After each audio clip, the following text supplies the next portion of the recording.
episode of Hard Factor, presented by the Barstool News Network. It is Florida Man Friday, June 26th, 2020. And we've got PFTCommenter on the show again. Thank you, PFT, for joining. For Florida Hell Man yeah, Friday. we're on a streak here. Well, kind of. A non-consecutive streak. It's like Grover Cleveland's presidency. 2 non-consecutive days. Back on Hard Factor. From the Part of My Take studio. Pardon my factor. But you're on back-to-back fun episodes because you did What the Fuck Wednesday, now you're doing Florida Man Friday. Just like Grover Cleveland, really. Exactly like him. Except for I saw one thing that's not fun, and that was the results of the ping pong game you played right before. We're getting right into it, huh? Well, just wanted to see, if you had any thoughts on the match. Did Honk fuck you up? How bad? I'm disappointed mostly in myself. Honk played a great game. I'm not going to point any fingers, but my paddle did go missing immediately before the match started. Wow. I don't want to say that Hank placed it somewhere, but Hank was very quick to say, oh, no, the cameras weren't rolling in there earlier today. So, I don't know. Right, the tech guy. Did it feel cold? I still don't know where my paddle is, so I had to use a replacement paddle. Hank also had a big advantage. He had Rhea in there, and Rhea is the honk whisperer. Hank, when he starts to get down on himself, he can spiral real quick, and Rhea was there to talk him out of it and be like, Hank, you're doing just fine, even when Hank was calling himself a loser and That's fucking not loser. Fair. That's not fair. Fair. So, credit to Hank. He beat me in 7 games today. He was the better player overall, and now I got to think about it for a week and a half at least. That's rough. Well, I hope you find your paddle, because I feel like when you find the real paddle, there should, maybe you could push for a rematch. I don't know. I don't know how this works. Do you have a ping pong table in your house? I don't. I'm going to dust for prints on the paddle when I find it, though. Okay. I'm not giving up on this. Yeah. There's more to be found out about this paddle, the saga of the paddle. All right. Well, the order today is PFT, myself, then Mark. So PFT, get us going with the Florida Man stories. Yes, we're going to jump right in with Dallas Goedert. So he was punched. He was sucker punched. I don't know if you guys saw this, but the messaging was very clear from the get-go. I don't know why, but every single report that came out about Dallas Goedert getting punched, whether it was from Adam Schefter, Field Yates, Ian Rappaport, you name it, the messaging was that it was a sucker punch. Right off the bat, there was no Dallas Goedert assaulted, Dallas Goedert involved in bar altercation. It was immediately labeled as a sucker punch. Then the video came out. Turns out it was a sucker punch. Good reporting by all those guys. Oh, good job, Big J's. Yeah. He got clocked pretty good. Didn't see it coming. He's okay right now. But the Florida Man angle to the story comes in because it was a Florida man that sucker punched Dallas Goedert. Well, allegedly, it was Kyle Douglas Hadala. And just reading that name, if I were to give you a power ranking of my top 3 names most likely to be involved in a bar fight sucker punch incident, number 1, Travis. Travises are always up to no good. Number 2, Wayne. And then number 3, Kyle. Kyle, really? Kyle makes your top 3. I like Travis and Kyle, but I would have put maybe any 2 consonants above Wayne. CJ, TJ, DJ, something with a J. Yeah. Good call. So, but that would be like a first name and a middle initial. Like this would be KD Hadala is what we could call. There you go. DJs get involved. Their mouths write a lot of checks their body can't cash. Yeah, no, I agree. I agree with that. Listen. The Eagles have enough perennial Pro Bowl tight ends to get sucker punched, every once in a while, though. That's true. Too many good tight ends. So you're like you're spoiled with riches of tight ends. Absolutely. Ever since Brent Selleck, the Eagles have just had the best tight ends in the NFL. Ever since celery, as Andrew called him, because he always gives people names of food. The Chicago Bears could probably afford to have 1 or 2 of their 11 tight ends get in some bar fights. Now, if it was an Eagles wide receiver, so Goddard's on the Bears? No, I'm saying the Bears. Goddard's the Eagles. He's saying Goddard is part of a criminally deep tight end base, but the Eagles receivers are not, and the Bears could use a tight end, is what he's saying. Well, no, the Bears, they have 11 tight ends. They have 11 tight ends? What? But it's the old saying, if you have 11 tight ends, you don't have one. They don't really have a standout guy. So who is their number one? The guy that broke his leg in New Orleans? Is that the... Oh, like from 3 years ago? Yeah. Is Zach Miller? No, I think Zach Miller. I think he retired after that. I think that was the end of the road for Zach. I don't keep up with Bears tight ends very very closely. So. Wait a minute, but that was at my bachelor party. It sure was. Yeah, he was in the hospital. I remember that. He was in the hospital and then one of the people at my bachelor party, at which you guys were all at, separated his shoulder when we were like high on synthetic marijuana, and he was in like the room next to Zach Miller. Getting his That's a big Travis move too. Separating your shoulder when you're high on synthetic, when you're high on K2. Right. Yeah. He's filling out the admissions, the intake paperwork at the ER, and they're like, you can just leave the first name blank. We already know. Yeah. An NFL tight end is a dangerous job. That's what I've learned from this segment. Yeah, I mean, not only was Zach Miller severely injured from that hit, but they didn't even give him the catch when he clearly caught the ball. It took like robbery. 5 steps. The ref was waiting for him to walk out of the operating room still holding the ball, and then he could signal a touchdown. That was an all-time bad call. But apparently what happened in this bar fight or the sucker punch incident at the Zoo Bar, and I'm reading that it's at the Zoo Bar. To me, that's like international waters. What happens in the Zoo Bar stays in the Zoo Bar. Yeah. But according to the Philadelphia Inquirer, Goedert was there with some friends and family, and 2 guys kept saying disrespectful things. And Goedert went over to them, told them to chill, and got punched later for it. So I kept try to play family peacemaker. Dinner. I kept reading like family dinner, but it was at 1 a.m., which is not a family dinner. Oh, well, I'm sure he was for the Gronkowski family. It is sure. I'm sure Goedert was just totally like composed. It was a sucker punch. Had his wits about him. Yeah. As somebody who's been sucker punched at late in the evening, I would say this: to get sucker punched, that means you were so drunk that you didn't notice it was coming. So that's generally how it happens. So I'm sorry for Dallas Goedert, but he might have said the bars are a dangerous place. Goedert might have said something at like 12:42 a.m. Yeah. And then Kyle was charged with a misdemeanor as opposed to aggravated assault. And it actually comes down to the fact that the victim in the situation was an NFL tight end who's able to take blows and not get severely injured. That led to the decision to charge him with a misdemeanor as opposed to a felony.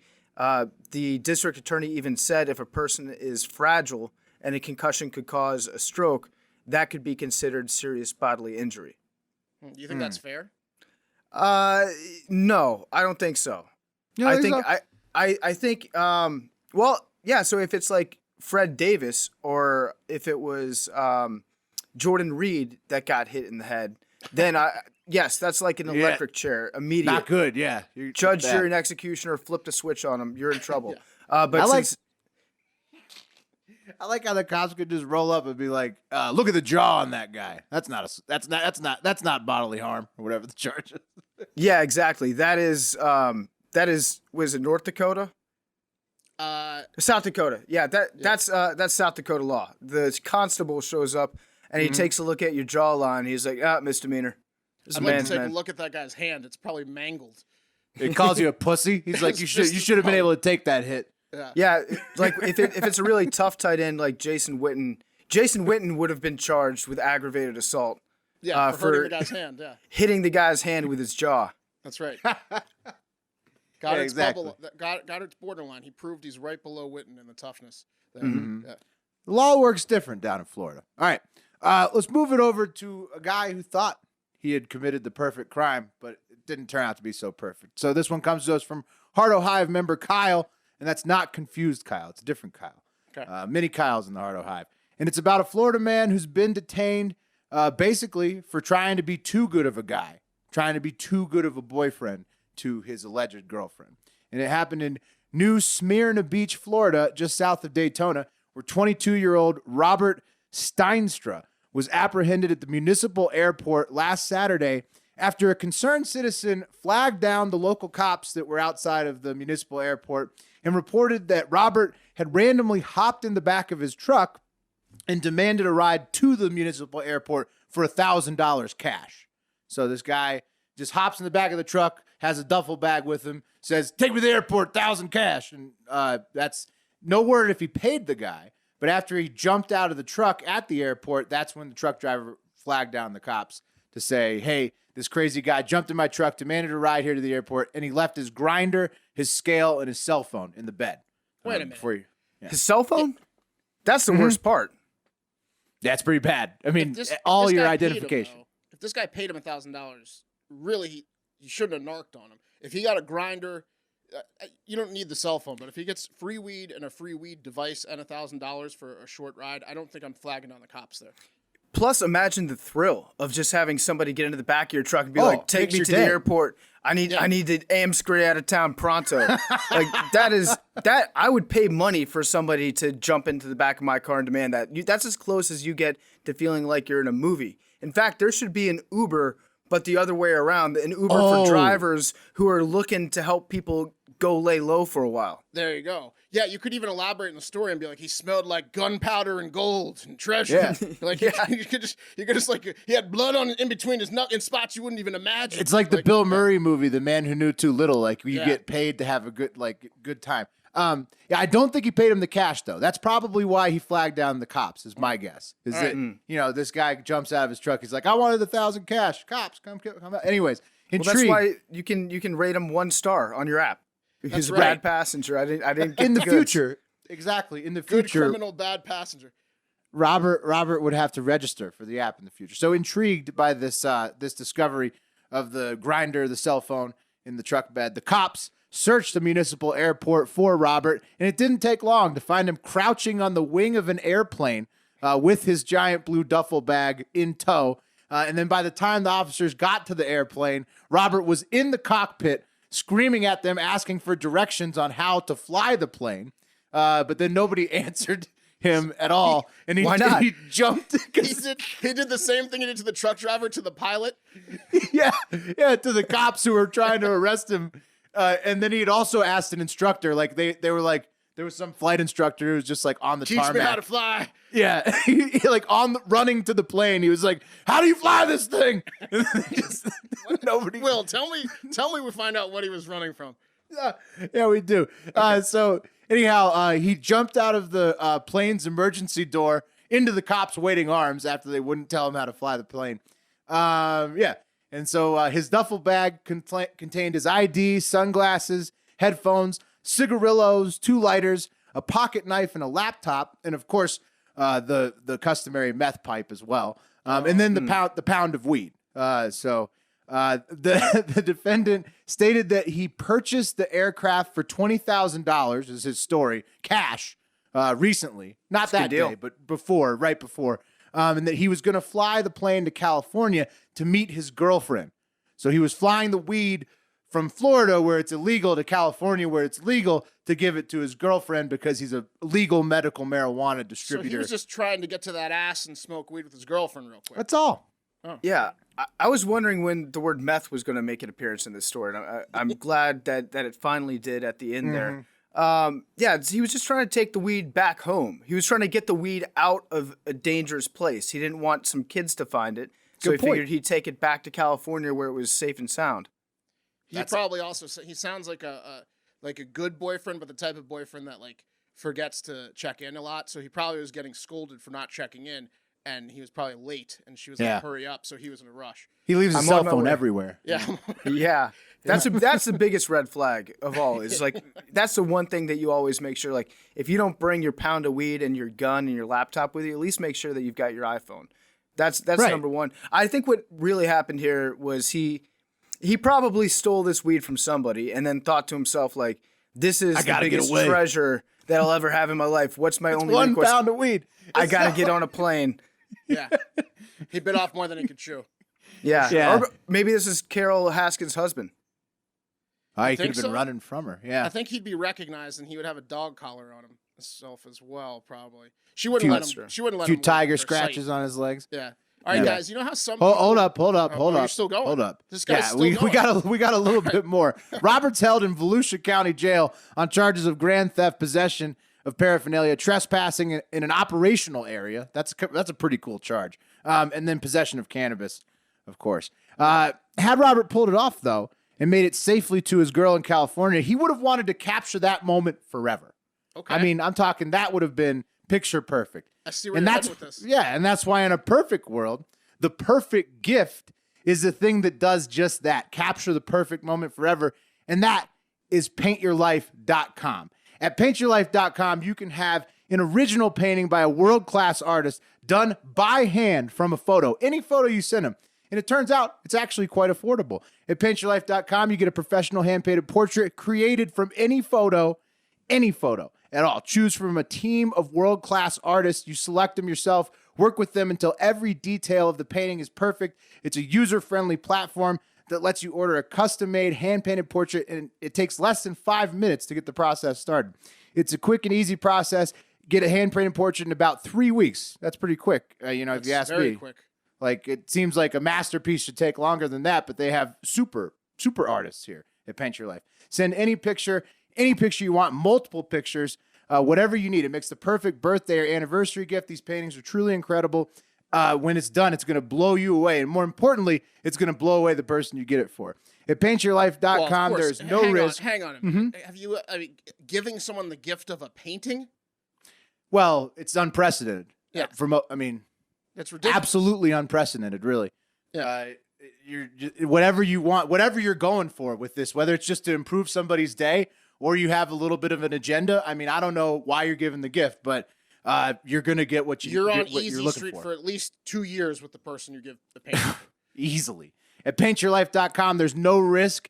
If you don't love the final painting, your money is refunded, guaranteed. And right now, as a limited time offer, get 20% off your painting. That's right, 20% off and free shipping.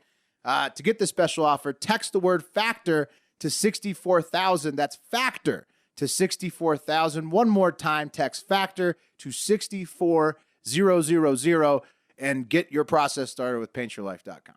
Fuck yeah. All right, guys, you know how some people maybe take the coronavirus too seriously and others maybe not serious enough? You guys aware of this thing? Like somebody that will scream at you for not wearing a mask, like when you're not standing within 30 feet of somebody. Right. And then other people who will try to shake your hand and breathe in your mouth. Hug you and call you a pussy if you don't hug them. Right. Like that. Well, this is the latter. And I'm going to do a Florida women don't give a fuck about the coronavirus update. In Palm Beach County, they just recently made face masks mandatory this week after Florida had a large increase in coronavirus cases, like a ton of new cases. Well, speaking of that, is it mandatory everywhere? It's mandatory in Nevada starting today. Texas, Friday. Yes. I think Governor Abbott made it mandatory in Texas, yes.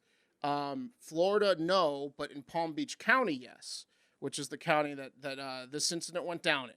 So they what happened here? This did not go over well with some local residents who went to a public town hall to let the county board members hear it. And luckily for you guys, I've developed decent audio editing skills, and I've mashed together a best of hits of the Florida. Before you get going, Mark, I just got to say, watching your editing skills blossom throughout this process of doing the Hard Factor show has been one of the most personally gratifying experiences for me. He's all grows up. Thank you. Here you go. Let's see how I did. Still having issues playing things. There we go. It is appalling that each and every one of you sitting up there as human beings, part of the human race, the only race that we have, would suggest to muffle people, to put masks on our face, to keep us from breathing oxygen. There's not enough to make this a pandemic. This is a planned-demic. This is totally political, and you know it. And I'm asking you to cease and desist from the political agendas that you're being propagandized to stand with and try to hold us hostage as American citizens. Thank you very much. Thank you, ma'am.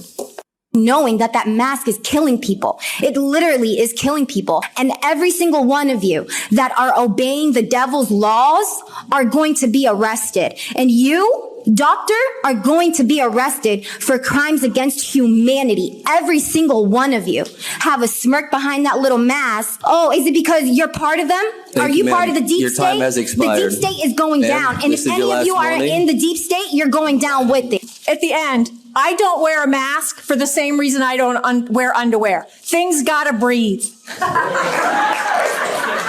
Okay, I'm on board with the last lady. I think that she made a lot of really good points. Yeah, and there it is. Well, so are all the people that applauded. Yeah, the crowd was the best part about that whole thing.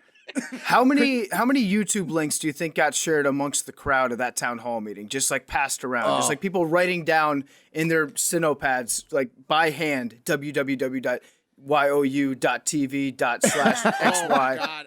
So many. You know what? Like, I think we've all gone to like a comedy show before. I can't tell you how much money I would pay to be like a bystander, a spectator at that town hall, and like maybe if you're allowed to like booze a little bit too, and just like watch the town hall people being like, "Thank you, ma'am." No, Your time is town up, halls, ma'am." town Holy halls, shit. and city councils severely underrated places for local entertainment. So entertaining. Yeah.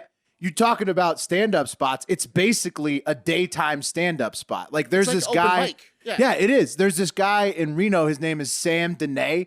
DNA Dene is what he calls himself. And he's talking about how he should have been president all the time. It's amazing. Every town has got like a local personality at the town hall or city council that you can go check out. And it's amazing. I'm gonna start going. I'm gonna start going to them. I don't know.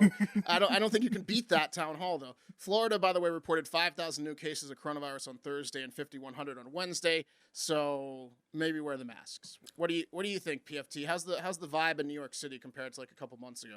The vibe in New York City is good. It's a positive vibe up here. But I think that's because we're kind of on the downside of it. Hopefully, it looks like the numbers have all been trending in the right direction. Florida looks like they're just 2-3 months behind what New York City was. So I don't know. I don't know. Maybe I don't know what the reason is, but it sounds like these people are looking at graphs and they're seeing that death spiked once people started wearing masks and not putting two and two together or putting two and two together too much and saying the masks are the ones causing the deaths. Spikes are I think cases spiked. I think recently I saw that deaths had actually reduced, even though there's new cases all the time. Yeah, but I agree. I mean, the mask thing, I think it's just like Americans are just like, fuck that. I'm not gonna wear a fucking mask. Can I kind of get on my little soapbox and let you guys know what I've seen in America over the last 10 years? As like 24-hour news has taken over, every time there's a crisis, because we have so many more options for news right now. There's like unlimited channels that you can watch, and they're all on 24 hours a day. You can find anchors screwing things up left and right, even when we only had 4 channels. TV anchors are not always the smartest people in America. They mess things up in live television all the time. Now we've just got tons and tons of ammo and clips that can be taken out of these shows. Fake news. Of news anchors unintentionally screwing something up and edited together into a YouTube video to make it seem extremely conspiratorial, if that's a word. I think that's a word. Yeah. And then people can see, like, here's what they're trying to implant in your head. It's like, no, I think that overall it's a new virus. Use your head. People aren't going to get everything right about it. Even the doctors aren't 100% sure about anything related to this virus. We're all kind of taking guesses.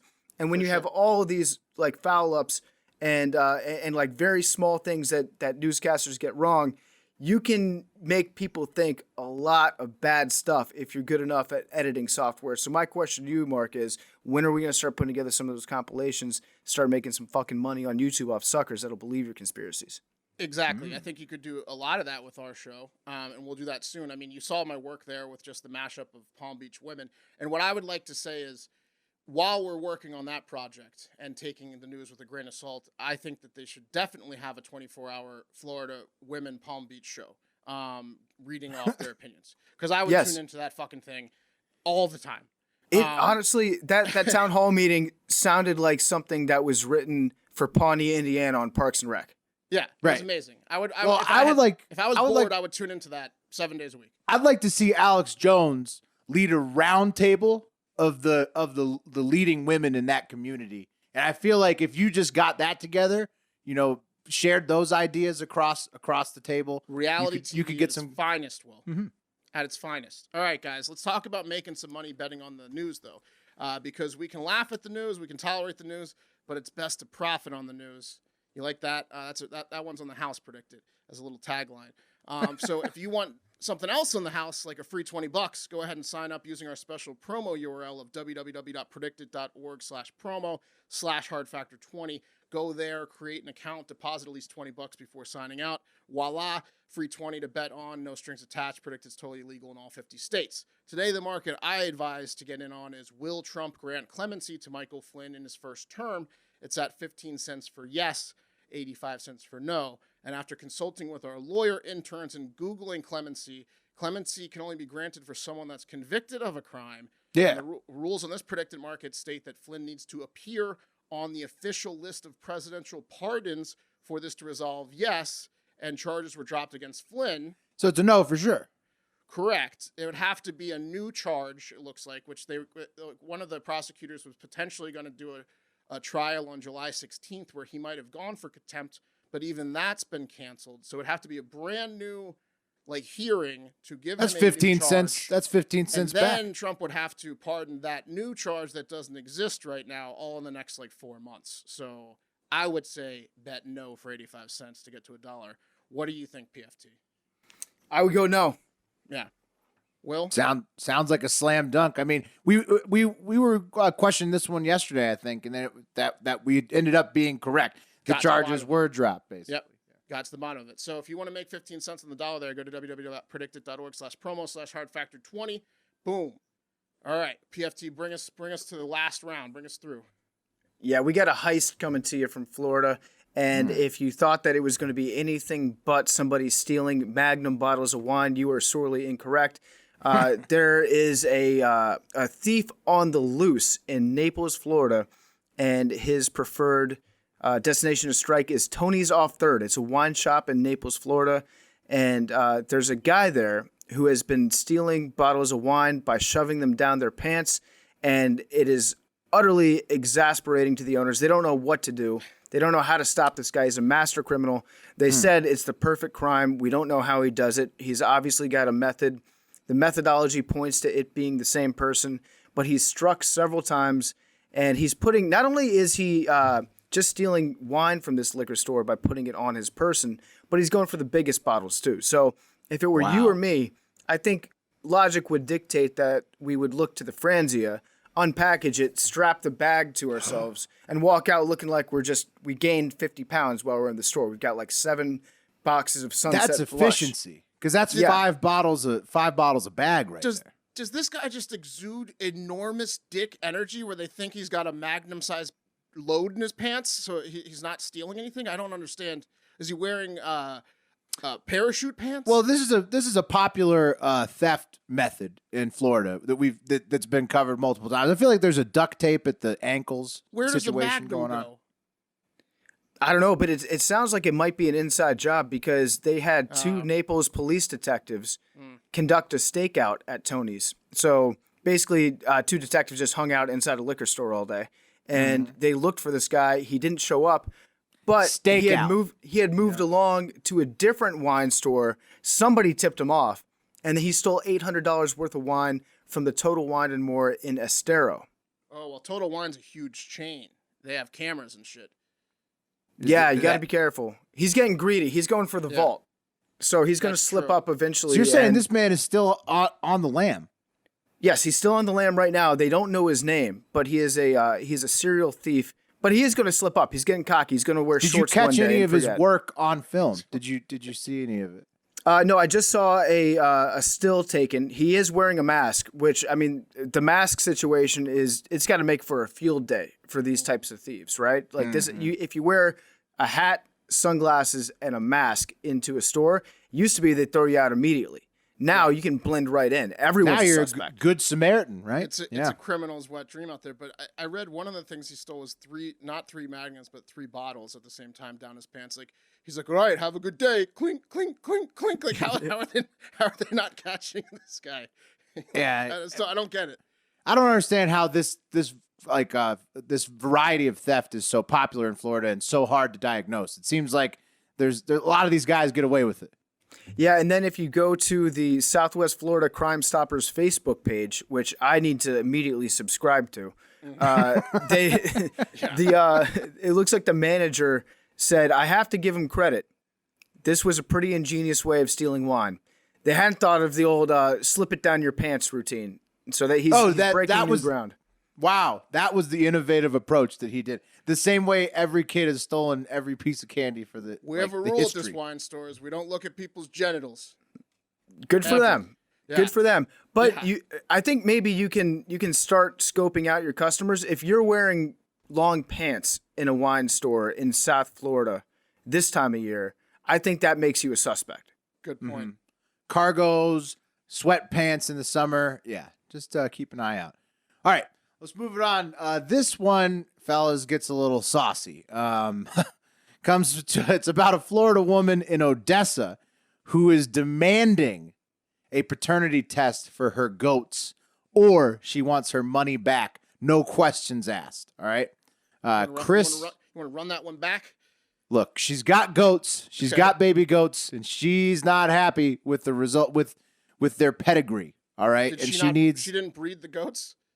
No, her neighbor did.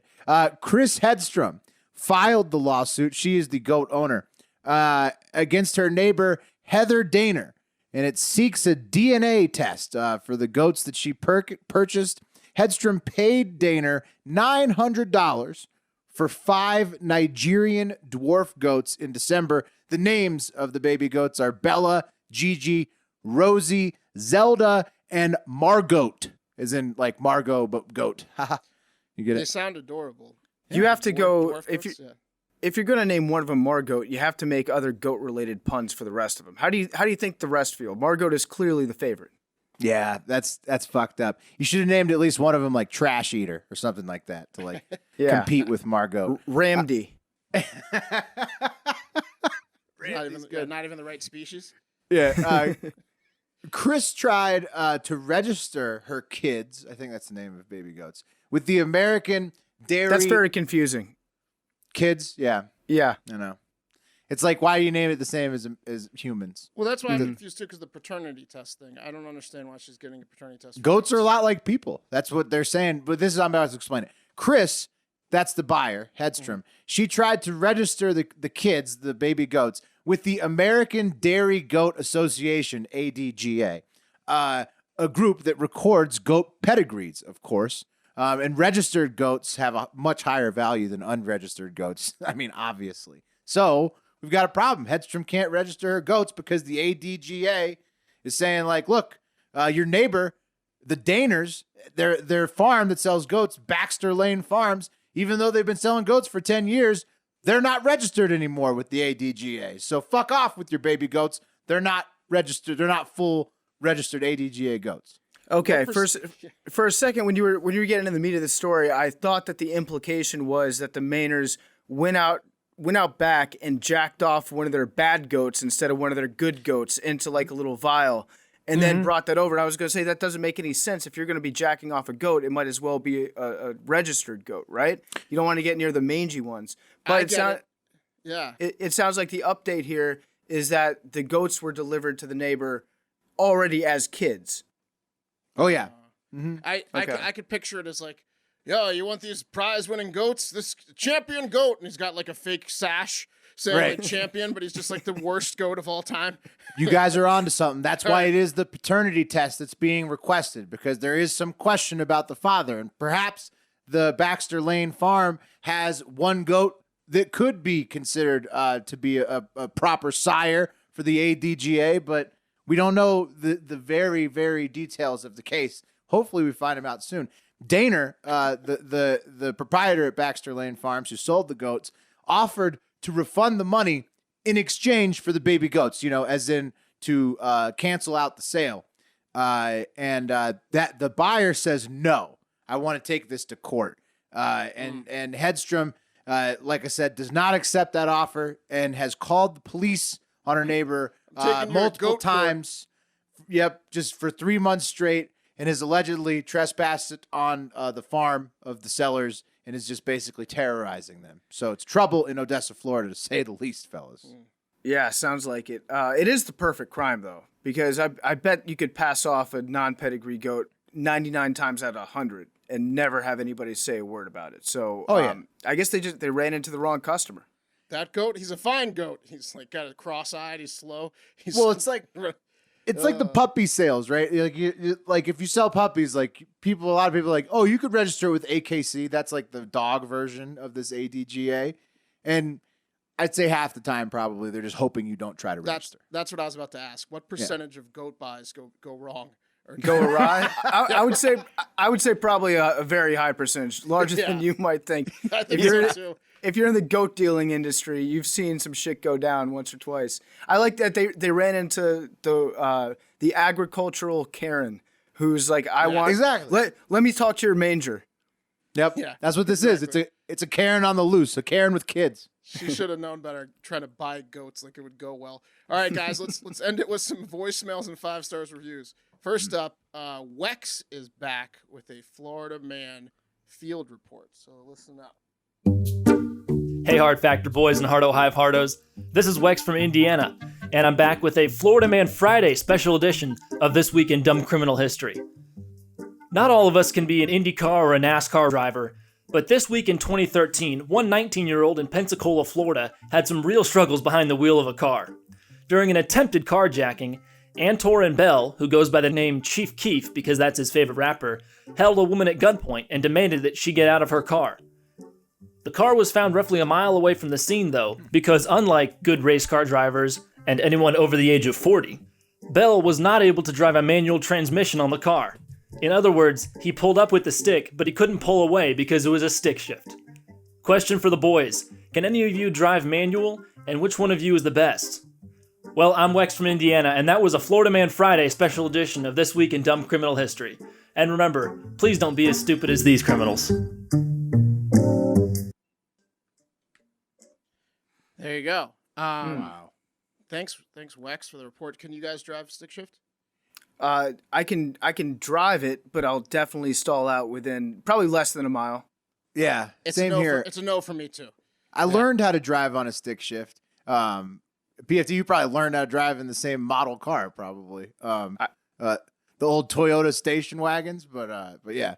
I have a similar story minus the crime aspect and the carjacking. Long time ago, like in maybe almost 15 years ago at this point, I was leaving a bar with a lady friend and was going back to her house, but I was slightly less drunk. We don't like to drink and drive on the show, but I was going to drive her home, and she found out when we were in the car that she had stick shift.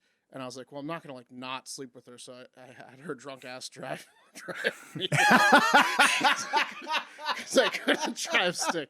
Whoops. Sorry, I can't do it. Yeah, I was like, you're going to have to drive. That is, getting a car with manual transmission is a stronger anti-theft deterrent than the club, low jack, any sort of GPS service you could ever get. Nowadays, I would say the vast majority of criminals would be perplexed looking at a stick shift. It's a very good point. Just buy a stick shift. Don't even. I could drive a stick shift around a parking lot like when I was like 15, but now no way. Could never drive it. Yeah, I agree. Last voicemail tonight because we're running out of time. Couldn't get to the Dutch Hammers. Love you though, Dutch Hammer. Maybe we'll get to it next week. But this last one's from Bob the Ripper. And a real quick summary, PFT. Bob the Ripper had called in and asked for advice because he's in a very small office of 4 people, and the bathroom is in the middle of the office, and everyone can smell it and see it. It's like a glass deal. And so he wanted to know if he should shit in his office or not, and we had a whole ordeal with that. So now he's got a new question about work. What's going on, boys? Bob the Ripper again.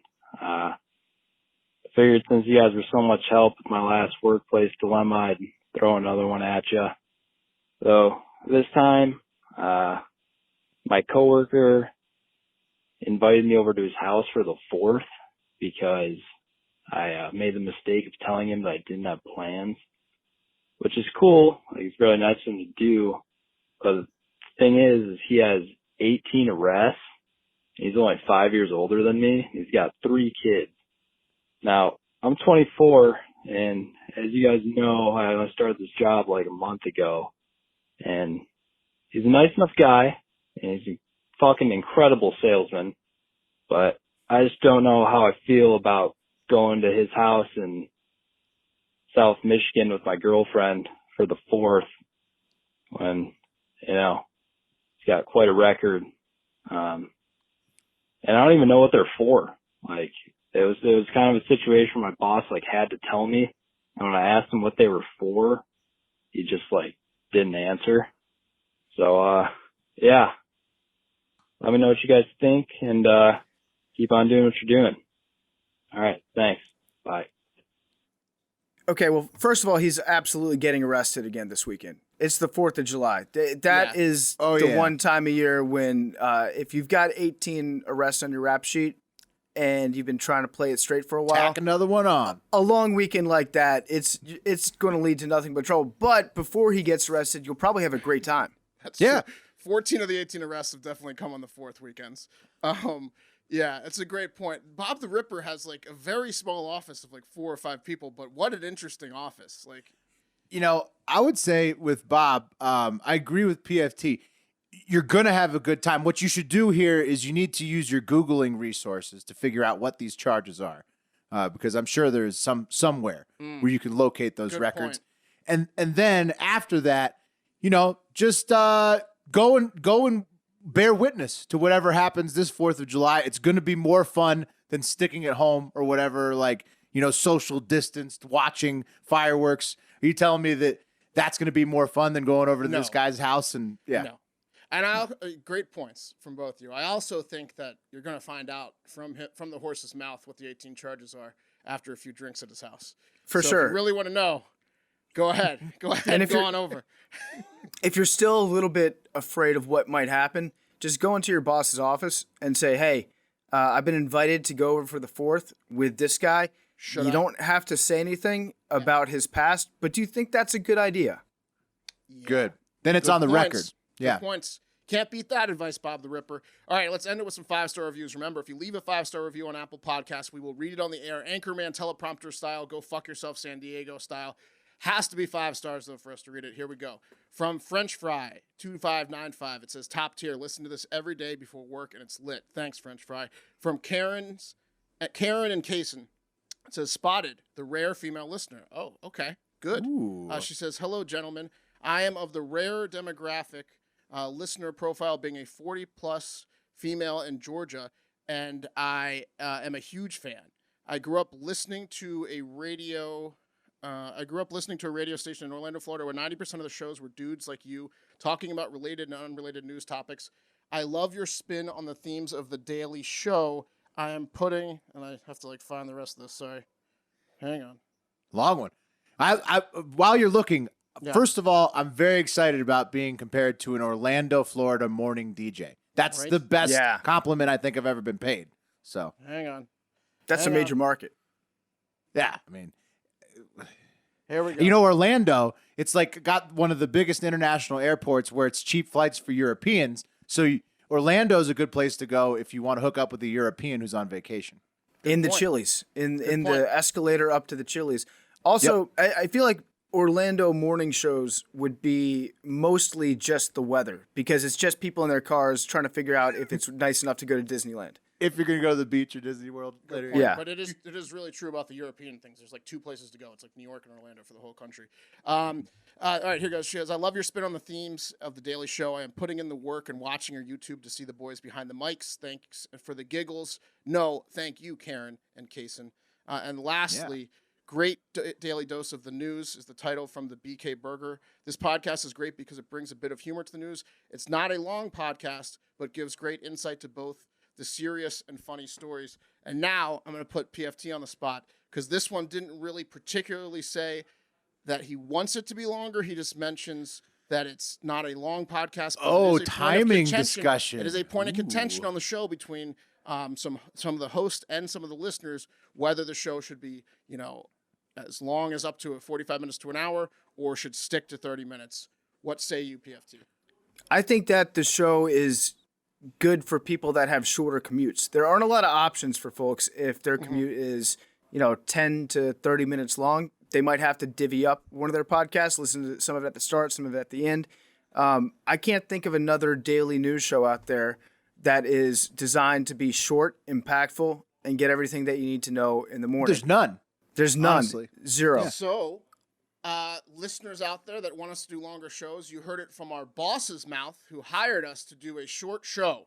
And that's going to do it for Hard Factor. If you want a longer show, we're on Sirius satellite radio for an hour. from 11 to noon, Monday through Thursday. Radio is off, I believe, for Barstool completely next week up until the 4th of July. On the 6th of July, Monday, we will be back Monday through Thursday, 11 a.m. to noon, with an hour of original content. So we're going to try to keep the podcast closer to 30 minutes. It went a little long today. Sorry about that. But get your Sirius subscription.